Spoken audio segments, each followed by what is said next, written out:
please, to the book of Hebrews, chapter 11, verse 1.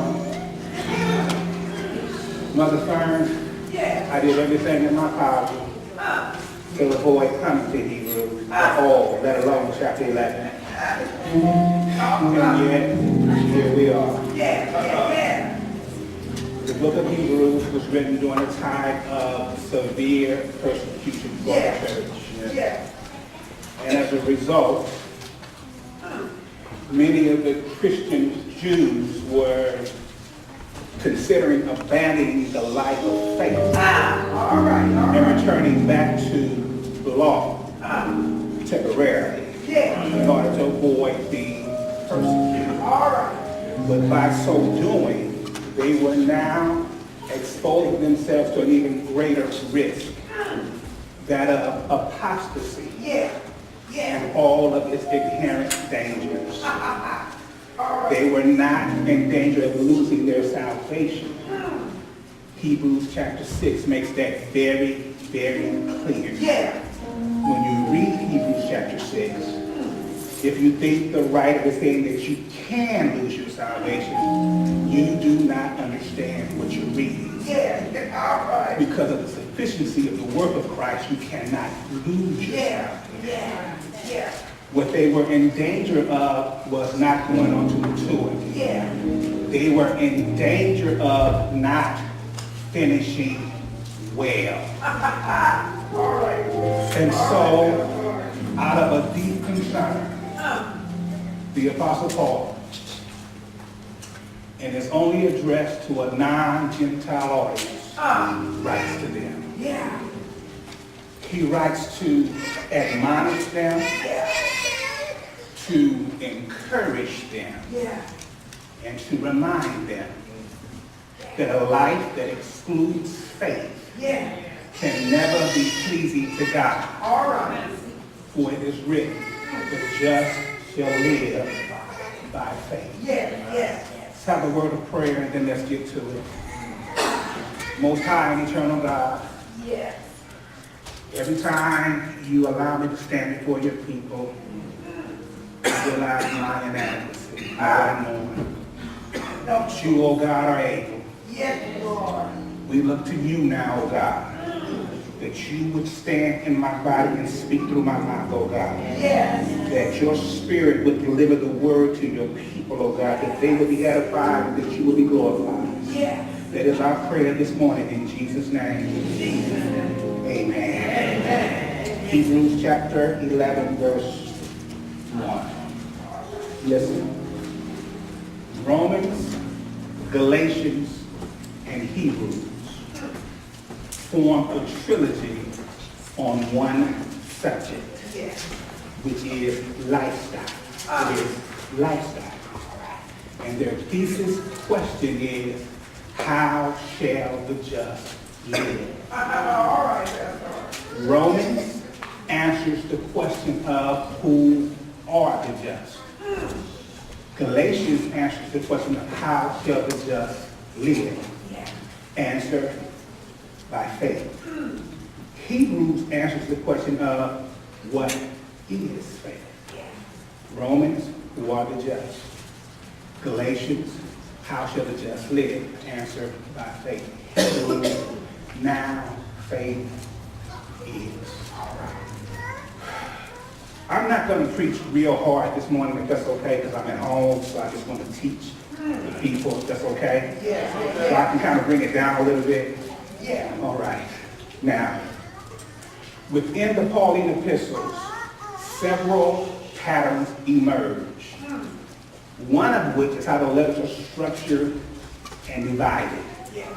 They are typically divided into two parts. The first part being doctrinal. The second part being practical.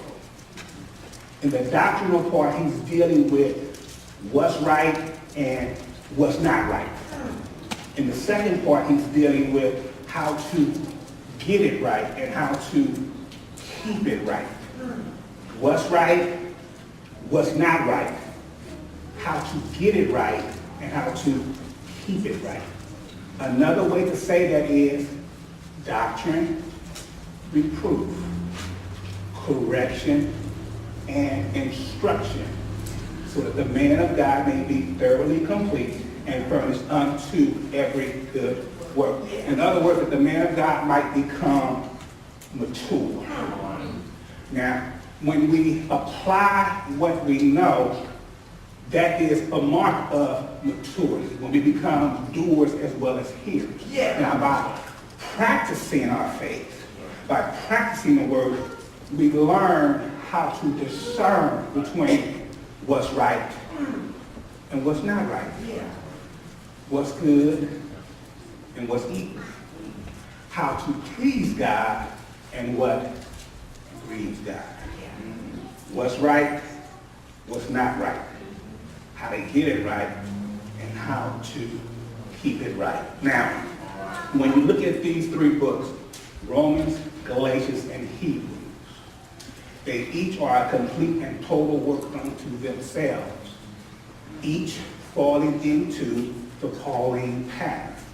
In other words, Romans is a complete and total work unto itself, and it has two parts. There is the doctrinal part of Romans, and then there is the practical part of Romans. Galatians is a complete and total work unto itself, and it has two parts. There is the doctrinal part of Galatians, then there is the practical part of Galatians.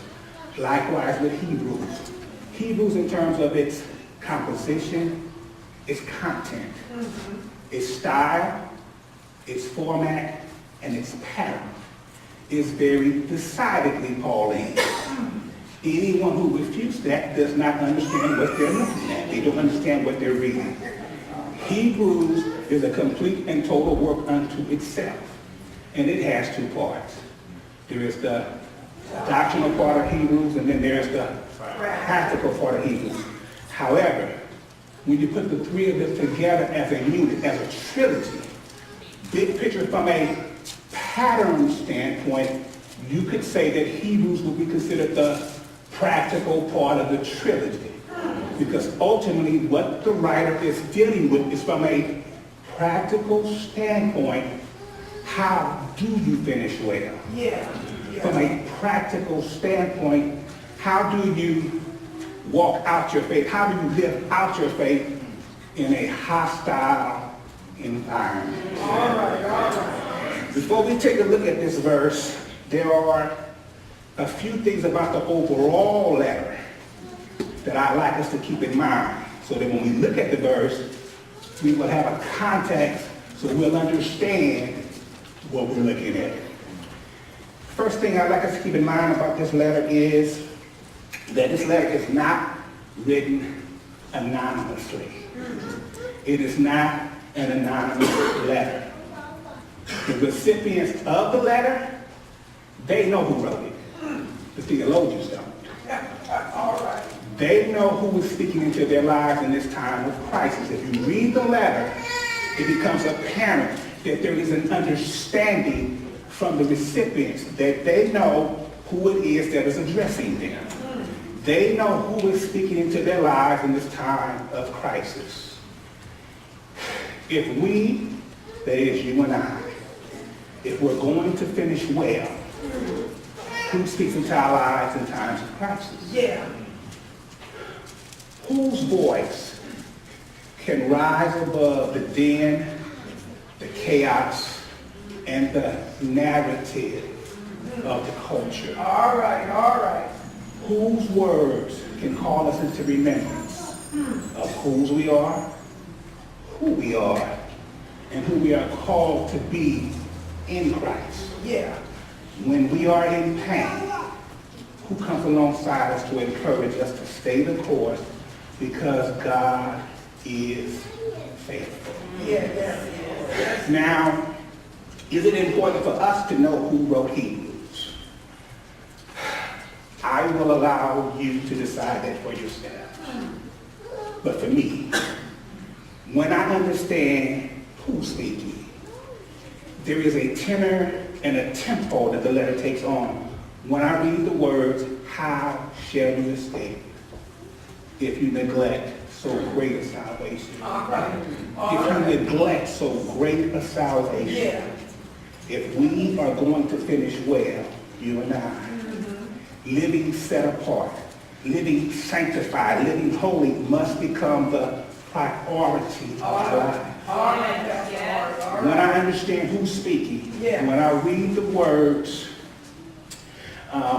about you have not yet resisted to the shedding of blood, Yeah. there's a weightiness and a sobriety to those words. Yeah.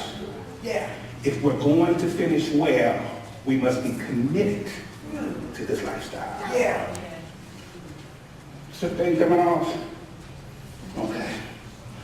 The next thing I'd like us to keep in mind about this letter is that this letter is written from the perspective of an expert. It is written from the perspective of an expert.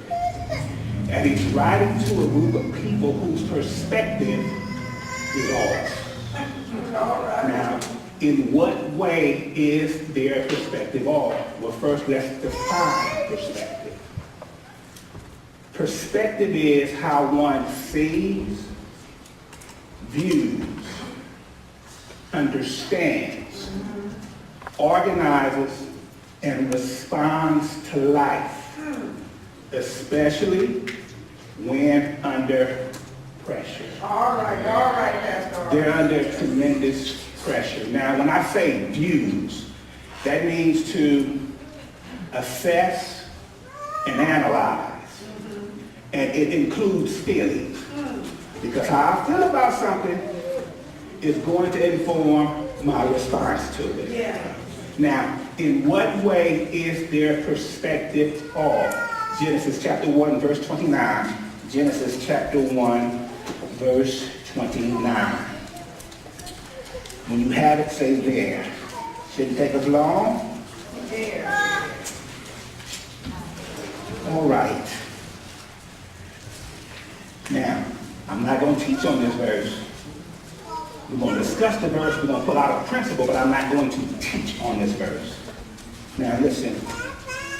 In Genesis chapter 3, we see the fall of man. In chapter 3, we see the fall of man. Now, prior to the fall, God gives man 3 sets of instructions. He gives him 3 sets of instructions. In verse 29, we see the second set of instructions. Someone read verse 29 for us, please.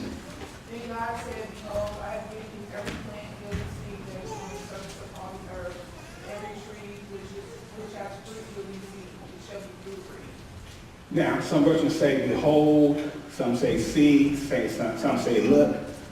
I'm partial to behold. Now, that word see, it is spoken in the imperative. In the imperative, meaning it is a commandment. God is commanding the man to do something. He is commanding the man to see. To see what? Read the verse again, please.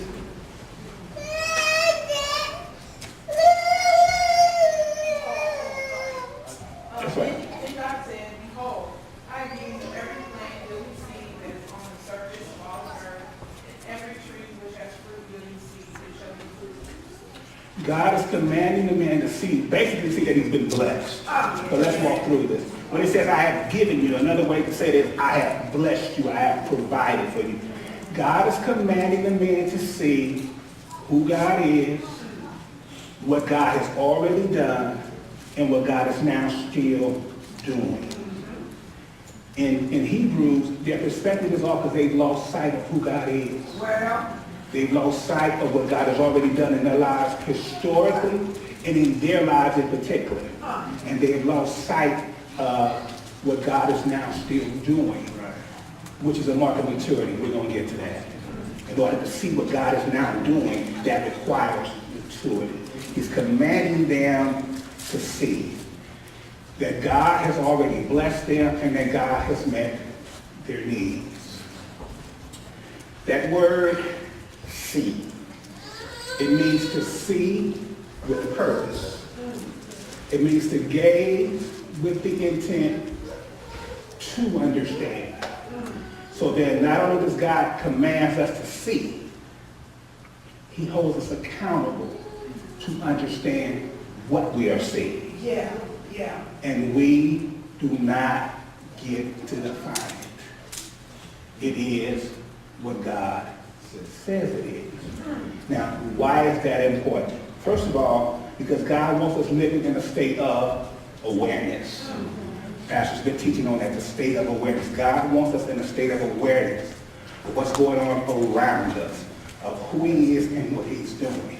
But secondly, when we start redefining that which God has already defined, or when we start defining things based on the knowledge of good and evil, we will always end up with a false narrative. For example, in chapter 3, the tree of the knowledge of good and evil, God has defined this tree as the knowledge of good and evil. Eve redefined it as a tree desirable to make one wise. God defined the fruit of that tree as producing death. Eve redefined the fruit of that tree as good for food. She's now going to be operating from a false narrative. The narrative now that she now has a need that has not been met. That's a false narrative. A need that has not been met. The narrative continues that God has not met this need. Either because he's unwilling or he's incapable. So now I'm serving a capricious God or an impotent God. God not worthy. That's a false narrative that she's in with. Let's talk about narrative for a minute. Number 44. The narrative was that we must support him at all costs, even over and above and against God's truth. We know this to be true because when he sanctioned that which God forbid, the church was silent. Church did not say anything. When the church should have told him, number 44, we like you, but not that much. Let God be true and every man a liar. The narrative is that number 44 has no scandal. But yet he has open shame. When he painted the White House in those rainbow colors, that was to his shame. He doesn't even understand that he should have been shamed. And the church has shame on top of shame because to its everlasting shame, it did not oppose him.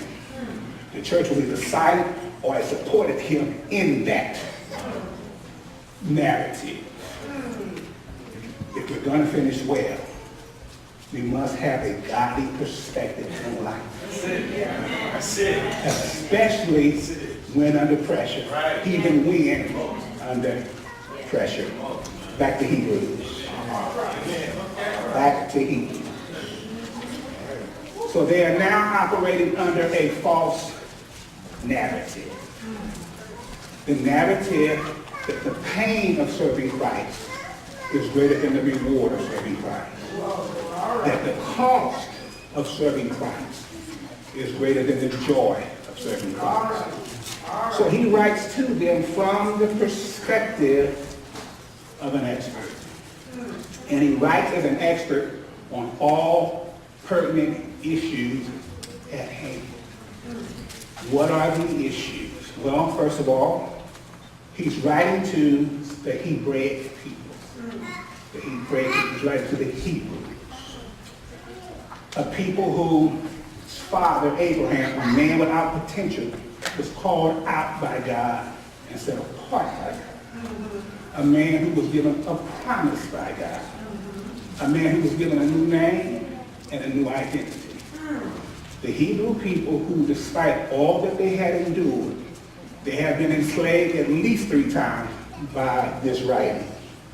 People who had been forced into different cultures and enculturations, and they never lost sight of their identity. If we're going to finish well, we must settle who we are in Christ. So what is the application to this to us? Well, I guess it would be like, what does it mean to be African American in what we deem an oppressive culture. The narrative is that we are hip-hop, thugs, and the like. So our narrative has been co-opted because what we are is the people who have endured Jim Crowism, we've endured slavery, we've endured all kinds of pains acts, and we have endured because of our faith. If we're going to finish well, we cannot allow anyone to co-opt our narrative. Let me explain what that means. I'm not talking about being black. Please. I'm talking about you as an individual. Please. No one can tell Alton's story like Alton. Can anyone tell his story? Can anyone co-opt the story and tell him he's this when God has said he is that? Yeah. We must own our story. What has God done in your life? Yeah, yeah. That's your story. We must own our story if we're going to finish well. Now, he's writing to the Hebrew people, so does he even know what it means to be Hebrew? Well, it depends on who's writing. Because if you know who wrote it, then he is an avowed Hebrew of the Hebrews. He knows what it means to be Hebrew, period, especially Hebrew in a Hellenistic world. Yeah. Now, what are the issues at hand? Well, some people who are returning back to the law. The law was since at the foundation, the core of the Jewish culture. The law which established them as a nation set apart unto God. Does the writer even understand the true purpose of law and God's overall plan of redemption? Because by the law, no flesh can be saved. Does he understand? Well, again, to tell him who's writing. Because the letter's written by you know who. Yeah. Then he is an acknowledged expert on the law. Now, how is this applicable to us? Well, the law is rooted in self-effort. It's rooted in self-effort. And because of the pressure they're under, they're now reverting back to that which they know. They're going back to that which they know. They've abandoned the faith, and now it's about what I can pull off. The law is always about what I can pull off.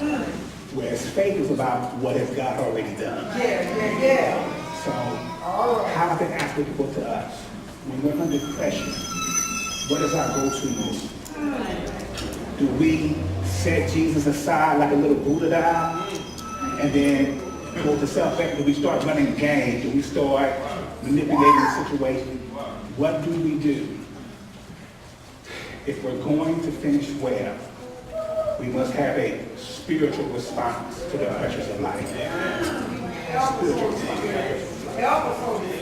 What are the issues at hand? Well, it's the people who are abandoning the faith because of the cost of it all. What does the writer know about living by faith? Again, that depends on who wrote it. All right. Because if the letter's written by you know who, then he is, of course, the expert on living by faith. Yeah. Turn to, someone find the passage where it says, the kingdom suffers violence, but the violent take it by force. Someone see if they can find that for us. At that time, it's going to define that. What is it again? The kingdom suffers violence, but the violent take it by force.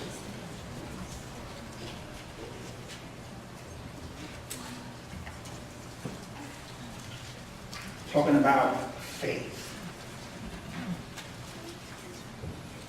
The kingdom suffereth violence, but the violent take it by force. When the Lord says that, he's calling them into a hostile environment. The kingdom suffereth violence. It is a hostile environment. And the hostility exists on a sliding continuum. What does that mean, a sliding continuum? Well, continuum meaning that it is never not hostile. It is never not hostile. Sliding meaning it can be anywhere from nice nasty to the pressure to conform, we call that political correctness, to all the way out and out, aggressively looking and seeking and actively looking to destroy you. Now, When the Lord says the kingdom suffereth violence, he's talking more about the climate as opposed to the culture. Okay. Now, the climate impacts the culture. What does that mean? I'm talking about the spiritual realm. The spiritual realm is hostile to us, and it is hostile because of who we are and who we're called to be. And the more you are who you are and who you're called to be, the more hostility you're going to face. So how do you combat the hostility? Did anybody find the verse? Yeah. Read it, please. Matthew 11 and 12. And from the days of John the Baptist until now, the kingdom of heaven suffereth violence, and the violent take it by force. And the violent take it by force. The word force means life, essence. Who you are and who you called to be. Listen, they're trying to destroy you. They're hostile to you because of who you are and who you're called to be. You combat that by who you are and who you're called to be. And in order to do that, that requires faith and maturity. And the more hostile the environment, the more faith, the more maturity we must walk in. Let's take a look at Ephesians chapter 4. This is turning more to Bible study than me preaching, and that's okay. Ephesians chapter 4.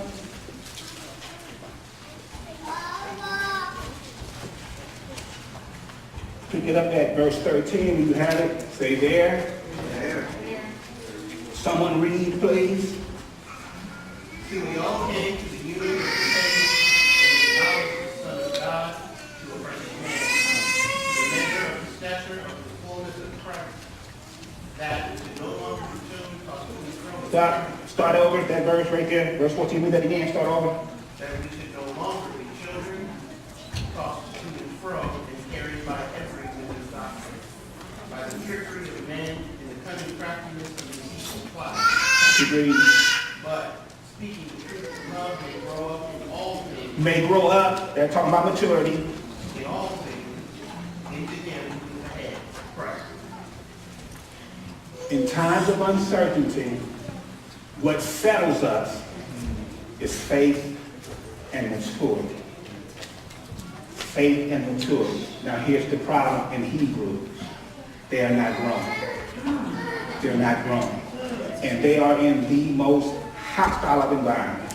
We're talking historically hostile. Because if the letter is written by who I think it's written by, we're talking about Caesar Nero.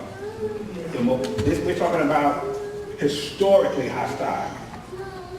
And they have not grown. Turn to Hebrews chapter 5. Hebrews chapter 5. Talking about faith and maturity. So we must grow. We must grow. All right. Someone pick it up in verse 12 and read through verse 14. For when the time ye ought to be teachers, ye have need that one to use again, which be the first principle of the oracles of God, and are become such as have need of milk and not of strong meat. For everyone that uses milk is unskilled in the word of righteousness, for he is a babe. But strong meat belongeth to them that are of full age, even those who by reason of use have their senses exercised to discern both good and evil. It goes back to what we quoted in 2 Timothy about becoming mature by applying what you're learning. They're drawing back from the faith and they have not grown. He says by now y'all ought to be teachers. In other words, he's saying by now you should be bringing it like Bruce Lee. But instead you bringing it like Dragonfly Jones. You ain't been practicing, huh? They have not been practicing what they've been learning. They have not been practicing their faith. Every single day. God finds a way for us to work our faith. Yeah. Most oftentimes, it's very small and almost imperceptible. But he's working us out. Sometimes it's big, but most of the time it's small. He's just getting our reps in, building us up, building us up. And when we become mature, we learn to discern this is God. He's calling me to exercise my faith and then make a decision. And a lot of times it's about making a decision. Yeah. And the decision needs to be what do we think would be most pleasing to God, not what is most expedient. What is most pleasing to God. He's training us how to discern. So when we get in a critical situation, it's a wrap. We're already prepared. We're not tossed to and fro like it talked about in Ephesians because we have been practicing. All right. If we're going to finish well, we must go on to maturity in Christ. We must exercise our faith daily. So what are the issues at hand? Well, persecution. Now, do we really need to talk about that? What does the writer know about this level of persecution? What price has he ever paid? Is he talking theoretically, or is he talking experientially? When he says you have not yet resisted, is he qualified? This is an expert talking. If the letter is written by you know who, he understands what it means to be persecuted for naming the name of Christ, and he knows what it is to be persecuted, to persecute someone for naming the name of Christ. I need you to listen. When he was persecuting the church, he saw people stand up under what he was putting on. He saw these things. He remembers that. And he knows now that it was God who enabled them to stand. It wasn't anything with them. But here's the problem. Everybody didn't stand. He saw that because of what he did to them. They didn't stand. And he now must live with that. He knows what he made someone recant. And that stays with him. So when this writer says, I beseech you, I beg you, I tend to think it carries a little bit more weight than if John, Jenny, Joe, Billy Bob wrote the letter. Again, I'm not trying to convince you. I'm just telling you how I see it. Now, you come out on a Wednesday night, and you get to the book of Hebrews, I'll walk you through all the arguments against Paul and all this shit. And I'll show you how none of those arguments stand up under any real scholarly inspection. None of them. Now, that don't mean Paul wrote it. But the only person you can make an argument for is Paul. I've heard Apollos, I've heard Priscilla, I've heard Barnabas, I've heard this guy and that guy, but there's no evidence for any of them. They're just simply conjecture. Now, there are a few other things I would love to point out about this letter to help us have a better understanding of what we're reading.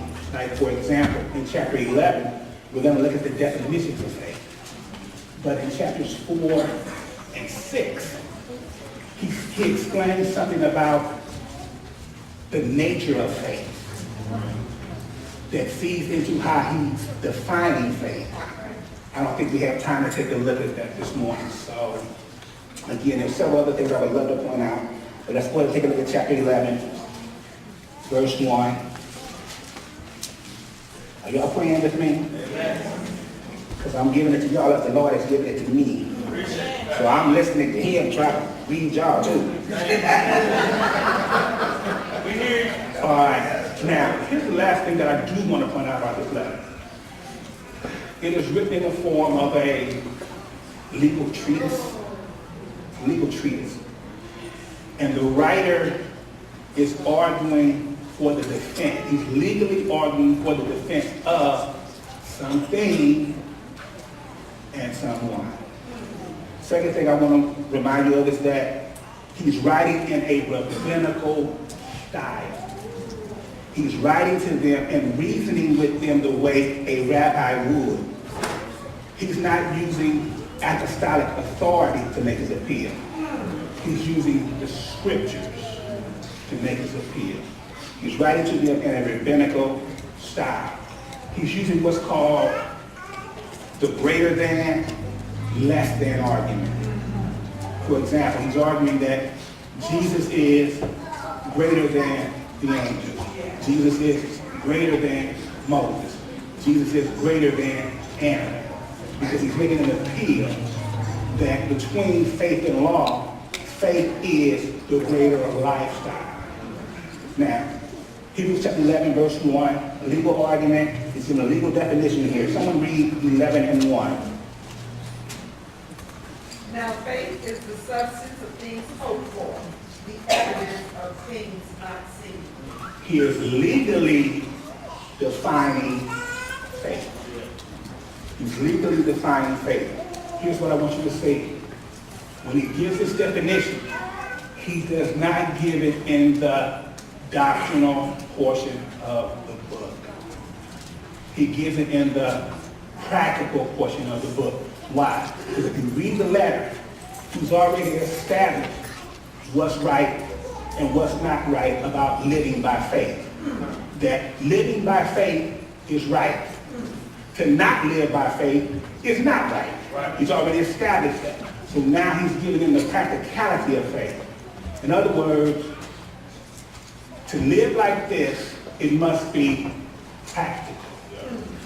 Does it make sense to live like this? That's the argument that he's now making. He says now, faith is the substance of things hoped for, the evidence of things not seen. Does it make sense to live like this? The cost that you must pay. That's the argument that he's already made. When I hear the psalmist saying I was young, but now I'm old. In other words, I've seen some things. But the one thing that I have never seen is the righteous forsaken. Does it make sense to live like this? The Hebrew boys, when confronted with the fiery furnace, they said, okay, our God is able to deliver us, but even if he doesn't, never will we bow to anyone but him. Does it make sense to live like this? Job, and all the pain, all that he lost, cursed God and died for they thought. He said, I know my Redeemer lives. Does it make sense to live like this? Paul says, I have finished my course. I've ran my race. He said, I know that for me there's a crown of righteousness laid up. Does it make sense to live like this? We all must decide. God bless you. Amen.